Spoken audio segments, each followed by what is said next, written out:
Hola, mi nombre es Brenda Valentina Zambrano Mera, soy de primero C y hoy les voy a estar hablando sobre lo que es la vena yugular externa y los nódulos linfáticos. Entonces yo les voy a hablar sobre lo que es la vena yugular externa. La vena yugular externa va a ser un vaso voluminoso que es el que se va a encargar de irrigar, o sea, de recoger la mayor cantidad de sangre en lo que es las paredes del cráneo. También va a estar encargado de las regiones profundas de la cara y de los planos superficiales de las paredes laterales y profundas de lo que es el cuello. La vena yugular externa va a nacer en lo que es la región parotidia. Entonces, va a nacer en lo que es la región parotidia y va a terminar en lo que es la base del cuello y se va a terminar desembocada en lo que es la vena subclavia. Tal como vemos aquí, la vena yugular externa está a los lados de lo que es la vena yugular interna y como podemos observar es de un calibre mucho más pequeño que la interna. Entonces, en sus ramas de origen, la vena yugular externa se va a formar en lo que es el espesor de la glándula parótida por la unión de dos venas, por la unión de la vena temporal superficial y por la maxilar. Entonces, empezando a describir lo que es la vena temporal superficial, va a provenir de lo que es una red venosa que va a ocupar en toda su extensión a lo que es el cuero cabelludo. Esta va a descender, se va a ubicar anteriormente al trago y posteriormente a lo que es la articulación temporomandibular. En este trayecto ella va a ser anterior al nervio auriculotemporal y posterior o a veces anterior a la arteria temporal superficial. Ella va a penetrar a la glándula parótida y aquí es donde se va a unir a la vena maxilar. Esta vena temporal superficial va a recibir ramas colaterales de poca importancia como lo son de la oreja, la parótida, la articulación temporomandibular y de lo que es los tegumentos de la cara. Por otro lado vamos a tener lo que es la vena maxilar y lo que es el plexo pterigoideo. Esto que podemos ver aquí es la vena maxilar y esto va a ser lo que es el plexo pterigoideo. Entonces esta vena maxilar va a nacer de lo que es la vena fenopalatina, satélite de lo que es la arteria del mismo nombre. Esta vena va a tener dos disposiciones. En su primera disposición ella va a discurrir lateral e inferiormente a la arteria y sus colaterales van a desembocar en lo que es el tronco colector. Van a pasar por el ojal retrocondilio, superiormente a la arteria e inferiormente a lo que es el nervio auriculotemporal. Ellas se van a estomosar posteriormente a la apófisis condilar de la mandíbula, donde se va a unir con la vena temporal superficial para formar la yugular externa. En su segunda disposición ella va a formar dos plexos que van a estar anastomosados entre sí, el plexo alveolar, que va a estar sobre la tuberosidad del maxilar, y el pterigoideo, que es el que se ve aquí, que va a estar desarrollado en las dos caras del músculo pterigoideo lateral. Cuando existe el pterigoideo, ella se va a reconstituir atrás de él, va a pasar igualmente por el ojal retrocondilio y va a terminar de la misma manera que en el primer caso. Por otro lado vamos a tener que la vena yugular externa desde su inicio hasta su terminación va a pasar por tres zonas. Entonces, va a pasar por la zona parotidia o por la región parotidia, por la región esternocleidomastoidea y por la región supraclavicular. Entonces, va a pasar por la zona parotidia o por la región parotidia, por la región esternocleidomastoidea y por la región supraclavicular. Entonces, tal como vemos aquí, aquí estaría cortado el músculo esternocleidomastoideo para poder observar lo que es la yugular interna, y del lado de acá podemos ver que la externa pasa sobre lo que es el esternocleidomastoideo. Entonces, en la región parotidia, ella va a descender por lo que es el espesor de la glándula parótida, se va a ubicar lateral a lo que es la carótida externa y va a estar cruzada lateralmente por el nervio facial. Se va a introducir en lo que es aquí, en lo que es el desdoblamiento de la lámina superficial de la fascia cervical. En la otra región, en la región esternocleidomastoidea, ella va a estar encima del músculo esternocleidomastoideo y por detrás de ella van a estar pasando lo que son los nervios cervicales transversos. Estos van a ser nervios sensitivos que van a provenir de los plexos cervicales. También va a estar relacionada con lo que son los nódulos linfáticos cervicales laterales superficiales. Ya por último, en lo que es la fosa supraclavicular, su trayecto va a ser más corto. Primero va a atravesar lo que es la lámina superficial de la fascia cervical, lateralmente lo que es el pliegue falciforme de Dittel, y después a lo que es la lámina pretraqueal de la fascia cervical, inferiormente a lo que es el músculo omoideo, para terminar en lo que es la cara superior de la vena subclavia.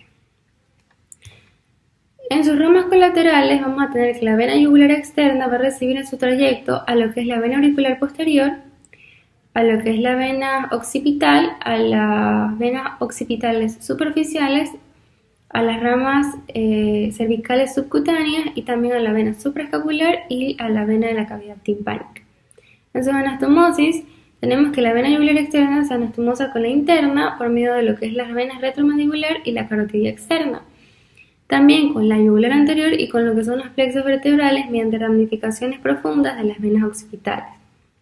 También frecuentemente se ve que está anastomosada con lo que es la vena cefálica. Bueno, ya hablando de otra vena, vamos a hablar sobre lo que es la vena yugular anterior. La vena yugular anterior se va a ubicar o se origina en lo que es la región suprayoidea. Va a originarse de pequeñas venas submentonianas superficiales y se va a ubicar un poco lateralmente a lo que es la línea media. Va a descender y se va a actuar un ángulo recto para terminar en lo que es la vena subclavia. Ella en su origen va a ser suprafacial, va a penetrar lo que es la fascia que la envuelve hasta lo que es el espacio suprasternal que penetra y tal como vemos aquí, se va a ubicar en lo que es profunda al músculo esternocleidomastoideo para desembocar en la subclavia o en la yugular externa. Ella va a recibir ramas colaterales de lo que son los tegumentos y de los músculos vecinos y se va a anastomosar con la vena yugular externa, con la interna, con la yugular anterior del lado opuesto formando lo que es un arco yugular anterior que se ve mejor en una imagen que les voy a mostrar aquí. Luego vamos a hablar sobre lo que es la vena vertebral. La vena vertebral nos dice que en los conductos intervertebrales se va a formar un plexo que va a ser un plexo venoso vertebral interno y alrededor de lo que es la columna se va a formar otro plexo que va a ser un plexo venoso vertebral pero externo. Este plexo va a estar dividido por esto que tenemos aquí que son las apófisis transversas en uno anterior y en uno posterior. El posterior se va a ubicar en esta zona que está aquí. Esta zona va a estar dada por lo que es el occipital y el atlas y va a tomar el nombre de plexo suboccipital. Ya hablando de lo que es la vena vertebral propiamente dicha, vamos a tener que esta se origina de lo que son vénulas del plexo suboccipital por la vena condilia posterior, por la que son la vena emisaria mastoidea y por lo que es una vena también musculares de lo que es de los músculos de la nuca. Esta vena vertebral en su origen va primero a introducirse por lo que es el agujero transverso del atlas, va a descender por las 6 primeras vértebras cervicales hasta su salida por el agujero transverso de la sexta vértebra cervical, donde se va a ubicar anterior a la arteria para terminar desembocando en la vena brachiocefálica posterior e inferior a esta que está aquí, que es la vena yugular interna. Esta vena va a recibir colaterales de lo que son los plexos venosos vertebrales internos, por los plexos venosos vertebrales externos anterior y posterior, por la vena vertebral anterior, por la vena vertebral también accesoria y se van a anastomosar con lo que es esta vena que tenemos aquí, que va a ser la vena cervical profunda y con la de acá que va a ser lo que es la vena occipital. Bueno, ya para terminar vamos a tener unas últimas 3 venas. Vamos a tener a la vena cervical profunda, a la tiroide inferior y a esta que está aquí que es la subclavia. Entonces, empezando por la cervical profunda tenemos que esta va a ser extravertebral, va a estar originada de lo que es la confluencia occipito-vertebral, va primero a descender oblicuamente, tal como vemos aquí, pasando posteriormente a este músculo que es el oblicuo inferior de la cabeza, hasta llegar a esto que está aquí, que va a ser la apófisis espinosa del axis. Sigue descendiendo entre el músculo semiespinoso y lo que es el transverso espinoso para llegar a lo que es la apófisis transversa de la séptima vértebra cervical. Va a pasar por la apófisis transversa de la séptima vértebra cervical y la primera costilla. Va a pasar entre estas para terminar en lo que es la vena brachiocefálica. Pero aquí, como podemos ver, termina en lo que es la vena vertebral. Por ello se anastomosa también con la vena vertebral, con la yugular interna y la externa y recibe venas musculares de la nuca. Luego tenemos a lo que son la tiroide inferior. Esta va a tener un trayecto mucho más corto. Va a estar originada en lo que es la parte inferior de la glándula tiroides. Esta se va a anastomosar con la opuesta para formar lo que es uno o dos troncos principales que van a terminar en la vena brachiocefálica izquierda. Por último vamos a tener a lo que es la vena subclavia. Esta vena subclavia se va a originar, como podemos ver aquí, va a estar posterior a lo que es el borde inferior del músculo subclavio y va a terminar en lo que es esta articulación, que es la articulación externo-clavicular. Esta vena se va a originar anteriormente a la arteria subclavia y entre lo que es va a estar relacionada con lo que es la arteria subclavia y con lo que es anteriormente la clavícula y el músculo subclavio. Entre lo que es la vena y la arteria va a estar separada por lo que es el escaleno anterior. Vamos a tener que el lado derecho se va a relacionar con lo que es el nervio frénico, el nervio vago y lo que es el asa subclavia, mientras que en el izquierdo solamente con el frénico y con el asa subclavia. En ella van a desembocar en su cara superior la externa, que es esta, la anterior, la yugular anterior, y ya.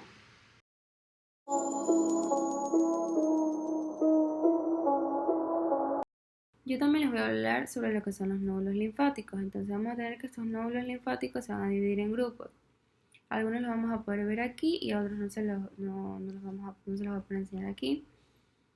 Pero vamos a tener lo que es un grupo superior, que van a ser los nódulos linfáticos pericervicales, un grupo yugular anterior, un grupo cervical lateral superficial, uno cervical lateral pero profundo, que este se va a situar a cada lado de lo que es el paquete vasculonervioso del cuello, un grupo cervical anterior profundo, yuxta visceral.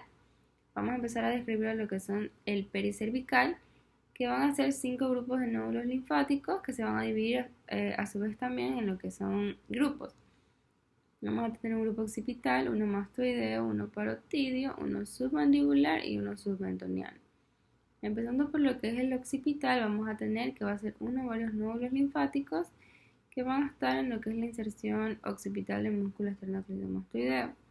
Vamos a tener también la presencia de lo que son nódulos linfáticos subfacial y vamos a tener lo que es el grupo mastoideo.